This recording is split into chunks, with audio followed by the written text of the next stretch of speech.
Olá, ouvintes! Bem-vindos a mais um episódio do Eureka, um podcast de divulgação científica do Departamento de Física da UFMG. Eu sou D'Antoni, aluno de graduação em Física do departamento. E eu sou o John, mestrando em Matemática na UFMG. Neste novo episódio, continuaremos a explorar o universo das descobertas e inovações do Departamento de Física da UFMG, permitindo a você conhecer um pouco mais sobre os professores, suas trajetórias acadêmicas e as pesquisas realizadas aqui na universidade. Lembrando que seu espaço para física é aqui e o tempo é quando você quiser.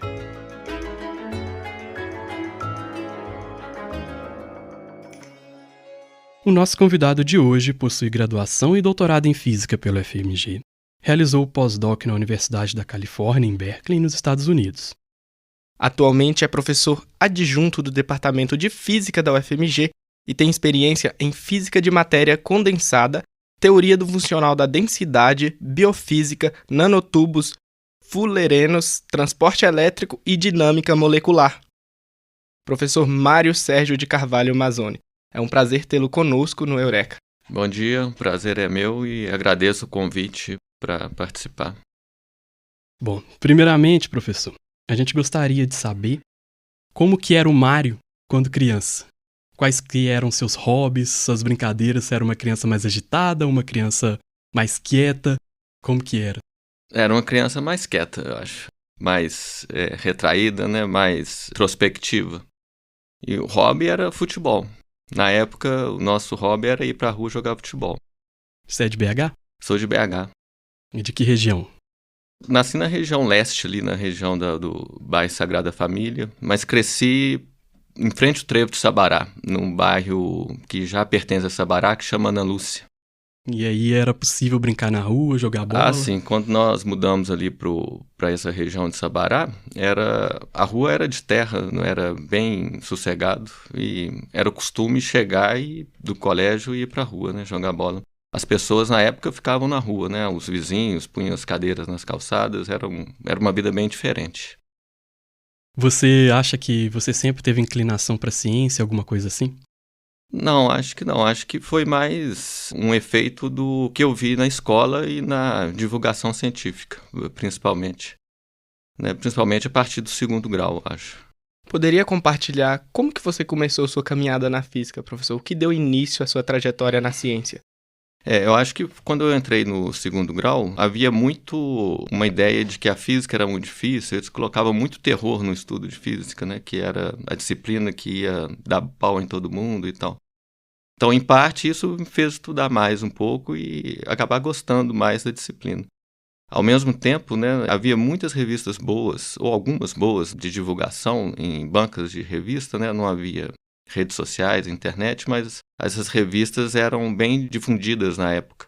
Algumas traziam histórias muito interessantes de física quântica, teoria da relatividade, biografias, curiosidades. Então era um lugar em que eu me encontrava muito, assim, gostava muito de ler sobre isso. Em pouco tempo eu vi que a biblioteca da escola, eu estudei no Coltec, tinha livros muito bons que dava para aprofundar um pouquinho, né, dentro dos limites, né, daquela época, né, não tinha conhecimento matemático suficiente, mas dava para aprofundar um pouquinho no que eu via nessas revistas. E aí eu fui ficando imerso nesse mundo assim, de divulgação científica, de livros na biblioteca, e foi por isso que eu acabei optando por física. E nesse momento que você decidiu que ia cursar física, você teve o apoio familiar, o incentivo familiar? Assim, não teve nenhuma oposição, não. Senti aquele medo sempre dos pais, assim, você não vai conseguir arrumar emprego direito com isso, né? É difícil ter uma projeção profissional, né, maior. Mas não teve nenhum problema, teve apoio, assim, não teve nenhuma objeção, não. Você vem de uma família que cursou a universidade? Não, meu pai não cursou a universidade, não. Ele era funcionário aqui da UFMG. Minha mãe era enfermeira. Esse é o background deles. Professor, eu gostaria de voltar um pouquinho antes. Todo mundo conhece ele como Mazzoni, né? Assim, a gente utiliza o sobrenome dele para se referir a ele. De onde veio esse sobrenome? Você tem alguma história? O sobrenome é interessante porque isso que você falou de usar o sobrenome foi da pandemia para cá, né? Antes era Mário mesmo. Então até brinco com o pessoal, quando você vê que tá ficando velho é quando as pessoas começam a te chamar pelo sobrenome, os alunos, né? Porque antes era Mário e tal. Mas o sobrenome veio depois, assim, chamar pelo sobrenome é coisa mais recente mesmo. Mas o sobrenome veio da família do meu pai, que era de São João del Rei. O pessoal era de São João del Rei. O pai dele veio criança, ainda recém-nascido da Itália, e era dessa família que se estabeleceu ali naquela região. Eu acho que é um sobrenome que causa um impacto, que se referencia diretamente a você, e eu acho que por isso que a gente se refere a você por Mário Mazzoni. Assim. Eu queria te perguntar também, professor, onde que você estudou o ensino fundamental, assim, antes de entrar no Coltec, e por que você decidiu entrar no Coltec? Como que foi essa decisão? Eu estudei aqui na UFMG mesmo, no CP, desde o primeiro ano. E o Coltec acabou não sendo bem uma opção muito consciente. Não era, na época, principalmente, era algo quase que automático. A não ser que a pessoa tivesse uma vontade de fazer o que chamava na época de científico, né, que era o segundo grau padrão. O Coltec, na época, era o segundo grau técnico. Hoje em dia já mudou isso, tem científico, né, mas na época era só o técnico. O caminho mais direto era sair do CP e ir para o Coltec. Era direto, não tinha prova, estava bem caminhado dessa forma. E lá eu fiz eletrônica. Lá você chega e você tem que escolher se vai fazer. No primeiro ano tem um monte de disciplina comum, né? E depois você escolhe eletrônica, ou química, ou biologia. E aí eu escolhi eletrônica. Acho que primeiro você escolhia física, química ou biologia. E depois no segundo ano, para o terceiro, você escolhia eletrônica ou instrumentação técnica, uma coisa assim. Aí eu escolhi eletrônica, mas assim, aí eu vi ali que eu não tinha muita habilidade manual, não. Assim, eu era muito tosco para mexer não tinha muita precisão manual. E junto com o que eu via de física nas revistas, nos livros, né, isso me fez já saber que eu ia fazer vestibular para física e ia para física teórica. Experimental, acho que não tinha muito futuro, não. Você lembra de alguma notícia específica, de algum artigo específico nessa revista que te fez tomar essa decisão assim, que você falou, nossa, realmente isso é incrível? Tudo que saía era muito de física fundamental, na área de física quântica ou relatividade. Então, inclusive, eu achava que física era isso. Física teórica era estudar relatividade, partículas, mecânica quântica, né? Física do estado sólido eu não sabia nem que existia. Fiquei sabendo bem depois de entrar na física. Então, os artigos eram mais assim, era uma admiração pelas pessoas que construíam aquilo, né? Relatividade quântica, mas era focado nessas áreas mais fundamentais. A divulgação era feita basicamente sobre isso. Os artigos de biologia também eram muito interessantes na época. Eu gostava muito dos artigos de biologia. Você decidiu, então, iniciar seu curso de física aqui na UFMG. Como que foi sua experiência quando você começou, então, a fazer essa faculdade?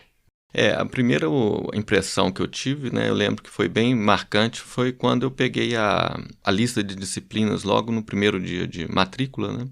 Era ainda naquelas folhas de computador que saíam todas emendadas, então era uma coisa grande. E as disciplinas que eu queria estudar estavam todas ali, né? Métodos de física teórica, eletromagnetismo, física quântica, astrofísica, né? Apesar de nunca ter feito as coisas, mas quando eu vi aquelas disciplinas, eu falei, não, era isso aqui que eu queria estudar mesmo, eu queria fazer todas ao mesmo tempo, né? Essa foi a primeira impressão que eu tive. Teve algum professor, iniciação científica, que marcou a sua trajetória durante a graduação?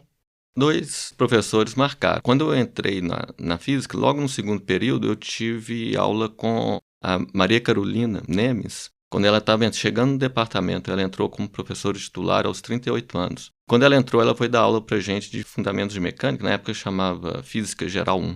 E ela logo conquistou a turma com a personalidade dela, com a genialidade dela, o carisma dela. Era uma professora que era comum os alunos saírem no corredor atrás dela, assim. Era ela e um monte de gente seguindo ela. Porque acho que todo mundo queria ser como ela, né? Ela era uma pessoa assim, que era o exemplo maior de cientista que a gente teve. Pelo menos para a minha geração ali, a gente ficou bem marcado pela Carolina. Ela é uma pessoa que sempre tinha uma palavra amiga, uma palavra de incentivo, uma competência extraordinária, bem acima da média do departamento. Então, acho que foi a pessoa, assim, como cientista, foi a pessoa que eu vi mais importante para mim. Outra pessoa que marcou bastante foi meu orientador, o professor Hélio Chachan, que eu encontrei com ele no segundo período também. Comecei a fazer iniciação científica com ele ali. E depois fiz a pós-graduação com ele, segui como pós-doc dele depois de um tempo fora. e hoje trabalho no mesmo grupo que ele. Então, foi com certeza uma pessoa que abriu várias oportunidades para mim, deu todas as oportunidades, os estágios, ele me ajudou a conseguir, os primeiros trabalhos todos. Então, acho que é uma pessoa que eu devo muito pelas oportunidades. O exemplo, né, no dia a dia e as oportunidades que me deu. Então foi através dele que você teve seu primeiro contato com a pesquisa. Sim, com certeza. Foi através dele que eu tive meu primeiro contato.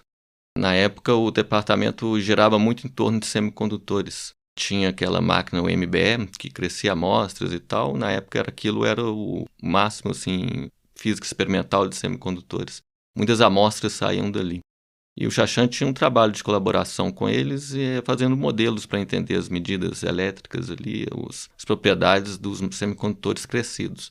A primeira área de pesquisa minha foi essa, de iniciação científica, foi trabalhar na construção desses modelos, usando a equação de Schrödinger, para tentar entender como que os elétrons se comportavam naquelas amostras ali. Professor, durante a nossa trajetória no departamento de física, a gente passa por algumas incertezas, assim, ao longo dessa trajetória acadêmica mesmo, assim. E aí eu gostaria de perguntar a você, o departamento de física é muito forte na área de física experimental. Você como um físico teórico, primeiro eu gostaria de perguntar quando você tomou essa decisão de ser um físico teórico e em algum momento você já questionou essa decisão de seguir para a área de física teórica sabendo que o departamento é mais forte na área de física experimental? Sim. Não, nunca questionei não, porque eu sabia que se eu gostava era de física e minha aptidão era para física teórica, então eu não via outra opção. Então para mim era esse o caminho único mesmo. E mesmo fora da física eu achava que eu não tinha muita aptidão para outras coisas não, então nunca questionei não, era esse o caminho, se saísse dali eu estava meio perdido. Sobre o curso ser mais forte em experimental, realmente na graduação dá um certo desânimo. Na época que eu fiz, tinha muito mais ainda disciplinas experimentais, né? E às vezes a gente ficava meio cansado com isso, né? Ficar estudando circuitos, ficar estudando montagem experimental, né? Para quem não tem muita aptidão para experimento, é meio chato às vezes, mas é importante. Hoje eu vejo que é muito importante porque você tem que ter uma base experimental forte mesmo sendo teórico. Mas para o estudante, às vezes, ele fica meio ansioso, né? Querendo estudar outras coisas e ficar muito preso ali nas disciplinas experimentais. Principalmente porque na época o departamento também não tinha disciplinas muito fundamentais. Não tinha um curso de relatividade, não tinha um curso de cosmologia, de física de partículas, de teoria de campos, né? Então tudo isso faltava e isso foi um ponto que acho que foi um ponto negativo. Mas não chega a desanimar não, acho que é um incentivo para estudar por conta própria. E eu faço parte também dessa ideia, tenho, assim, inclusive, dificuldade nas disciplinas de física experimental, em fazer os experimentos. Eu não me sinto um bom físico experimental. Eu acho que talvez não seria a carreira que eu iria seguir. Mesmo o departamento tendo grande... E eu entendendo a importância disso. O Maurício, no nosso episódio, inclusive, pessoal, pode voltar lá e ouvir o nosso episódio com o Maurício. Ele disse que o professor Ramayana falou para ele, deu conselho para ele, que ele estava na dúvida entre ser físico teórico e experimental. E deu conselho para ele de fazer um pouco de física experimental também, além da física teórica, justamente por isso que você está falando. Mas e aí, professor, você fez sua graduação e depois continuou para pós-graduação. No seu currículo, você sai da graduação e vai para o doutorado. Como que foi essa transição? Na época eu tinha essa opção de forma mais natural. Na verdade, eu entrei no mestrado, eu fiquei 1 ano no mestrado e depois eu fiz essa passagem, falando assim, o trabalho está indo bem, a gente pode transformar no doutorado. E aí, esse tempo contava, 1 ano já contava, e eu tinha mais 3 para terminar. Aí foi feita essa opção. Outros colegas na época fizeram também, né? O Ado, inclusive, era da mesma turma e fez também. O Ado fez ainda mais tarde, com quase 2 anos. A gente entrou na mesma época na pós. Mas na época essa decisão era mais comum que hoje em dia, né? Até acho que tem que ser mais incentivada. Isso muda muito, né? As regras, a facilidade ou não de fazer essas transições, mas eu acho que podia ser mais incentivado. Eu acho que pode diminuir esse tempo ali de pós-graduação, acho que não é uma má ideia, não. Então foi natural, não trouxe dificuldades adicionais, não. Você sentiu alguma, assim, você falou que não trouxe dificuldades adicionais por ter passado para o doutorado. Mas no contexto da pós-graduação, você sentiu alguma dificuldade nessa transição da graduação para pós? Porque ali você tem que escrever uma tese, você tem que se preparar para escrever o texto e fazer as disciplinas de física mais avançada. Como que foi? Eu sentia muito dificuldade, era com uma pressão que existia, acho que até nem sei se ainda existe da mesma forma, mas havia uma pressão muito grande para ficar tirando nota boa e se você não tirasse, você não ia conseguir ir para frente, né? Então, Isso às vezes envolvia não errar quase questão nenhuma na prova, porque aí você já podia perder os 10 pontos que já te tiravam de uma faixa, né? E isso eu acho que era bem negativo, assim, a gente fazia a prova mais com medo de perder ponto do que de aprender a matéria, ou ver se está aprendendo a matéria, né? Então a dificuldade maior sempre foi em avaliação. Alguma filosofia de professores que existia mais forte, eu acho que mais forte antes do que agora, que era a seguinte: a gente não pode dar A para muita gente. Os professores pensavam que tinha que distribuir os alunos numa certa curva. Alguns tiram A, um monte tira, alguns tiram B, um monte vai lá entre o B e o C, coisa assim. Um tipo de seleção, não sei se era motivado por uma futura seleção de bolsas e coisas do tipo, mas isso gerava uma pressão e uma incerteza muito grande, uma ansiedade muito grande. Essa foi, eu acho que um ponto bem negativo assim, da minha formação, foi ter que fazer as provas, com essa filosofia de alguns professores. Perfeito, professor Mário. E durante o seu doutorado, você fez um estágio lá na Espanha. Como que surgiu essa oportunidade? Como que foi essa experiência? Essa experiência foi muito importante, foi bem determinante para o meu doutorado, porque vários resultados que eu obtive, assim, que eu usei na tese, foram obtidos lá. Além do que, a gente lá eu comecei a usar uma implementação do formalismo com qual a gente trabalha, que foi muito importante trazê-lo para o Brasil. Eu uso até hoje, vários estudantes formaram com ele e defenderam teses em cima dele. É um programa que chama Siesta, que implementa o formalismo. Então, tudo isso começou lá, nesses 2 meses que eu passei.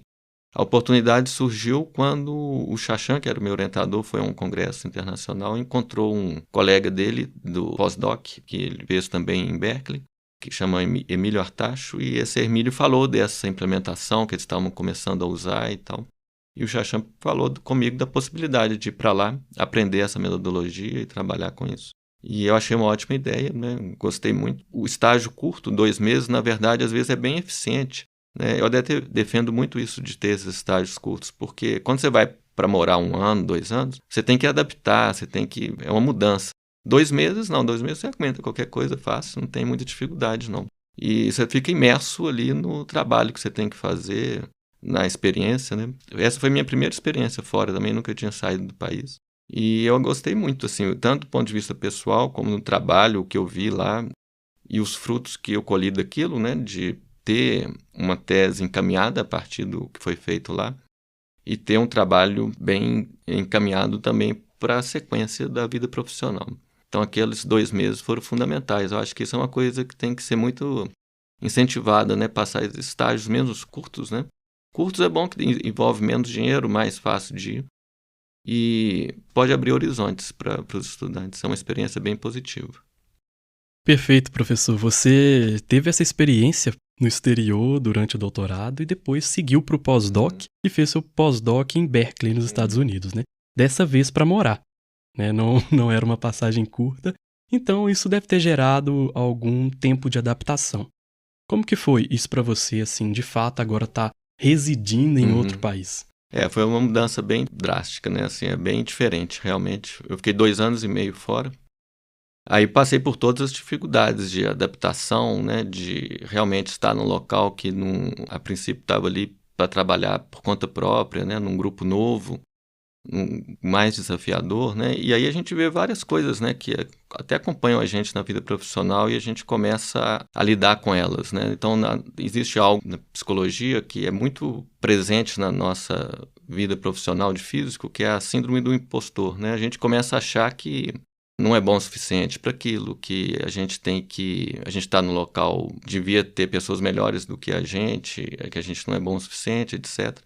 E a gente vai tendo que administrar essas coisas, né? Não pode desanimar, né? Tem que entender o seu papel, né? Qual que é a sua posição ali, contribuição que você pode dar. E não ter, assim, a gente às vezes cria muitas expectativas, né? E a gente tem que ter isso sob controle, né? Então é um aprendizado psicológico muito grande, né? A gente tem que pôr o pé no chão e entender o que é medo, o que é ansiedade, o que é realidade, né? E lidar com essas coisas todas. Ao mesmo tempo, né? E continuar fazendo o trabalho. Então, o tempo fora é um tempo que tudo que a gente sente aqui, no Brasil, quando a gente está fora, a gente sente muito mais, né? Então, se você se sente sozinho aqui, lá você vai sentir mais. Se você se sente ansioso aqui, lá vai sentir mais. Então, lá é algo que vai deixar tudo mais exacerbado. Essa é uma dificuldade, eu acho que é uma dificuldade principal, né? Tudo que você sente aqui, lá você sente mais. Então, você tem que parar para pensar um pouco mais na vida e tentar conciliar todas as coisas. Essa é uma mensagem muito importante para mim e para os nossos ouvintes, com certeza.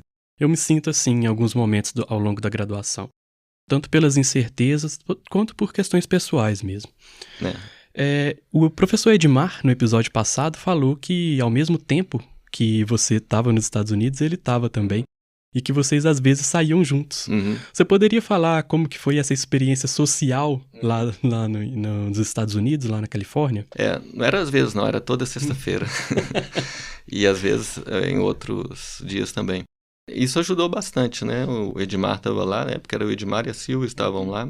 E não só eles, acontece a gente acabar encontrando pessoas daqui e formando um grupo, né? É muito comum. Mesmo porque as interações sociais lá, às vezes, são mais difíceis de ser feitas de forma, assim, mais forte, né? Então, a gente acaba agrupando com pessoas daqui. Tinha um grupo de Campinas também, que a gente encontrou e fez muita amizade. Gente da Bahia. Então, a gente formava um grupo, né? Bahia, Campinas e a gente do Paraná também tinha. Então, a gente reunia sexta-feira nos bares ali da região. E a gente extravasava um pouquinho, né? Assim, aquela sexta-feira era bastante aguardada, porque a gente ficava segurando muita coisa, reunião de grupo, pressão aqui, pressão ali, e aí chegava sexta-feira, no final da tarde, hora de esquecer um pouquinho as coisas. Como que essa experiência nos Estados Unidos contribuiu para a sua pesquisa realizada aqui no Brasil? Contribuiu bastante também, porque era um grupo que estava na vanguarda daquela área de pesquisa, né, que era de nanomateriais. Na época, os nanotubos de carbono eram os principais objetos de estudo. E era um grupo teórico, né, que era um dos principais do mundo. Então, isso ajudou muito a construir uma base para frente, né, e também conhecer melhor como que aquelas pessoas trabalhavam, né, as ideias, como que elas orientavam um grupo de pesquisa grande. Então, foi uma experiência muito boa, profissional, pelo exemplo, né, e pelo conteúdo. Depois, professor Mário, você fez um pós-doc aqui na UFMG. Como que foi essa experiência aqui? Foi uma experiência boa também, porque foi aqui nesse pós-doc, que foi praticamente aí que eu tive as primeiras experiências de aula também, né? Porque na época o pós-doc era obrigado a dar uma disciplina da aula. Eu dava aula de fundamentos de eletromagnetismo à noite, fundamentos de ótica, fundamentos de termodinâmica, eu dei esses cursos. E aí foi uma experiência boa para começar a aprender a dar aula, né? Antes eu tinha dado aula só como monitor de pós-graduação, era aula de laboratório. E aí no pós-doc eu tive essa experiência de sala de aula pela primeira vez. Então no pós-doc, assim, a gente manter a pesquisa, né? O que é importante para a vida profissional em geral. Então, manter uma base de pesquisa, de publicação, mas, ao mesmo tempo, teve essa importância de me colocar na sala de aula pela primeira vez. Você poderia comentar quais as diferenças de se fazer pesquisa no exterior para fazer pesquisa aqui no Brasil? Você nota alguma diferença, assim, nesse quesito de infraestrutura ou algo do tipo? Sim, de infraestrutura tem uma diferença gigante. Então, o que eles faziam lá há 25 anos atrás, às vezes é difícil para a gente fazer aqui hoje por recursos computacionais. É uma diferença muito grande. Então, na época, lá nos Estados Unidos, a gente usava centros de computação que eram espalhados pelo país. Os projetos eram para ter tempo nesses supercomputadores. E como o grupo sempre conseguia esse tempo, a gente tinha recursos praticamente ilimitados. E o grupo fazia muita pesquisa de ponta naquele grupo, saía por ter acesso a esses recursos, né? Hoje, muitos daqueles cálculos, se eu tentasse fazer hoje aqui, eu não conseguiria. A gente tenta até hoje correr atrás dessa infraestrutura. É muito difícil para a gente. A gente não tem uma boa infraestrutura ainda computacional estabelecida no país, não. Cada grupo que chega tem que tentar montar a sua sala, aí a rede elétrica tem que ser adaptada, a refrigeração tem que ser adaptada, a cada 3 meses o ar-condicionado estraga, essas coisas não existiam lá, não tem problema nenhum. Não tinha de pensar nisso. Então, acho que a infraestrutura é um abismo entre as duas instituições.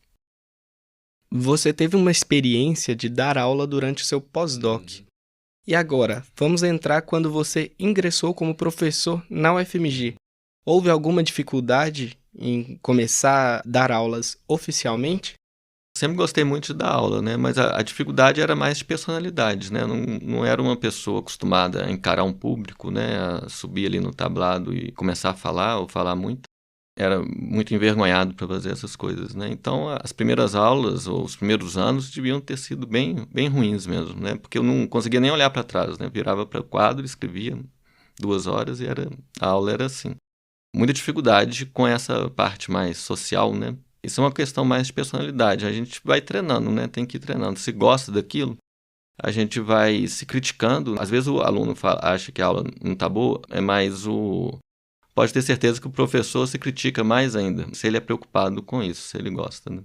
Então, cada aula, assim, tem uma autocrítica muito grande. E eu fazia muito isso, né? Ficava muito chateado com as aulas quando achava que não tinha ido bem. E isso eu acho que foi me ajudando um pouco a, pelo menos, ficar mais aceitável um pouco, né? O que eu fazia ali na sala de aula. Então, acho que eu treinei muito. Para dar aula, eu treinei bastante, porque eu gostava e eu tinha muita dificuldade.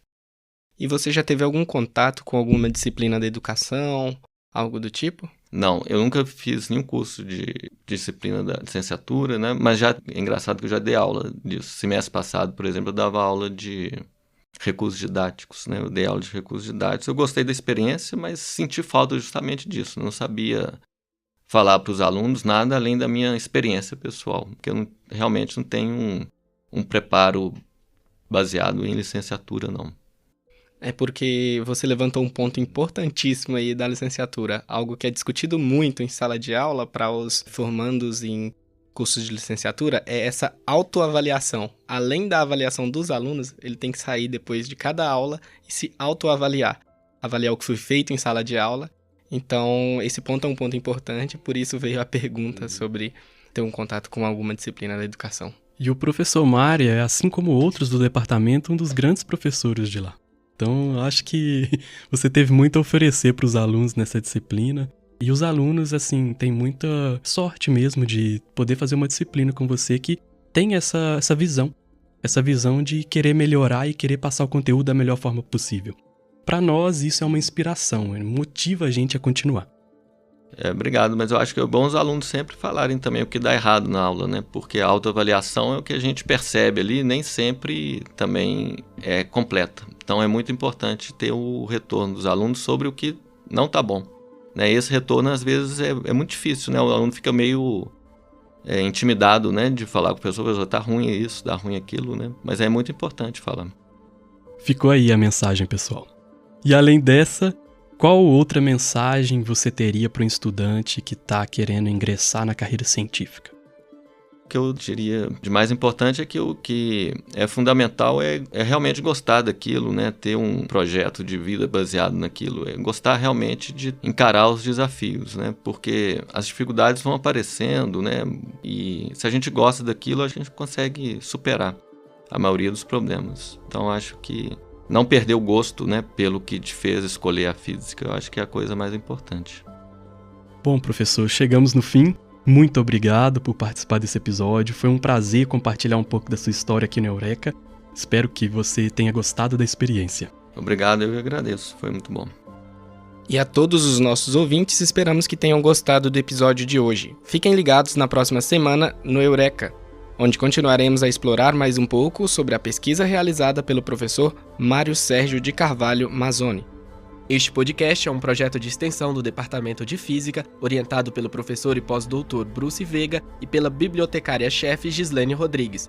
Roteiro escrito por Dantani Alves, Júlia Manata e John Carvalho, gravado no Laboratório de Experimentações Sonoras da Fafiche.